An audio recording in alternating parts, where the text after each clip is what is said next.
Илебездә таш өстендә гөлләр үстерердәй кешеләр булган кебек, таштан гүзәллек тудыручылар да шактый.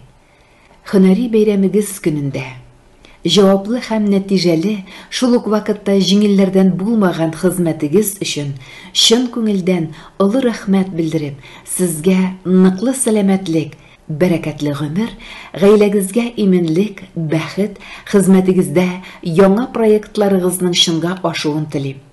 Барлык уй-ниятләрегез кешеләр өчен әһәмиятле гамәлләргә үрелсен һәм лаеклы нәтиҗәләргә ирешергә ярдәм итсен. Һөнәри бәйрәмегездә үзегез салган биек йортлар сыман биек уңышларга ирешүгезне, бәхетегезнең нигезе ныклы булуын, гаилә тормышы төбәгездән бер кайчанда җил, яңгыр, буран үтмәвен телисе килә. Ару-талу белми эшләгәнегез өчен тиешле бәясен алырга, ныклы сәламәтлектән аерылмаска насыйп булсын. Сез салган биналар күңелегезне җылытып, ерактан ук балкып торсын. Бәйрәм белән сезне!